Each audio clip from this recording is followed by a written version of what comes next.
A common task that I have to perform after the school year starts is adding new students in. And so I tried to make this as painless as possible, especially since I have to do it a number of times. Who knows, maybe you have the same issue. You'll notice here I accidentally did not have my initial roster entered in alphabetical order. I really should. So I'm going to go ahead and just sort this guy. I'm going to click on the first cell where there's a name, and then go Data, Sort Sheet by Column A, and then I'm going to pray that this doesn't mess anything up. I'll go ahead and sort by column name. Go ahead and say OK, and then you can see it puts these names in order, and it looks like everybody else is in order. Jeff Bezos still has his 50 points, and Meryl Streep still has her 20, and Donald Trump still has their 20. So I think it didn't hurt anything.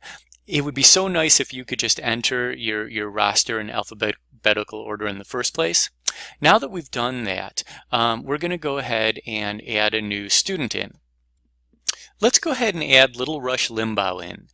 You'll notice that there's a clause, and then there's an Obama, and there's no letters in between. So I'll go ahead and click on row 5 and do Insert Row Above. And when I do, I can go ahead and remember, we never enter anything over here, only enter where there's colors. I'll go ahead and add Limbaugh. That's his last name. Rush, that's the first name. And how about lucky number 13? And we'll add him to period 2.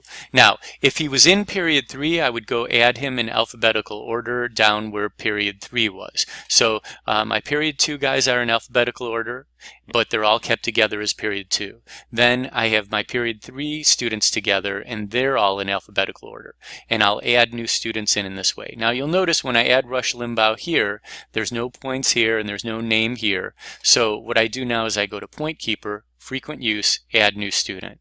And what this will do is it'll update everything. It'll get me the link to, it'll create the new sheet, it'll get me the link to the sheet, it'll go ahead and put in the email, and it'll give me the published link to the sheet that needs to go way over here as well. So at least I believe that's what it does. Let's take a quick look. Oh, in order for it to work, I must highlight the cell where I just entered the new student. So I can only do this one student at a time. So PointKeeper, frequent use, add new student, and when I do, it should take in Rush Limbaugh's name, go ahead and copy it here, put it together here, put the total points here, put the email address here, and also this gets the link to the published web page. I can then go ahead and give a copy of this link. I can actually email that link to that individual new student, and that student can then keep track of their extra credit.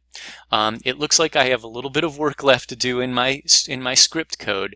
Apparently I did not update this link, so I'm not going to mess with it right now for this demonstration, but hopefully by the time you use the software, that link will appear automatically for you when you add a new student. All right. I think that's all I wanted to say for that. Next video will be on what we do at the end of the semester to clear. Well, let me think. There might be a couple more things we can talk about.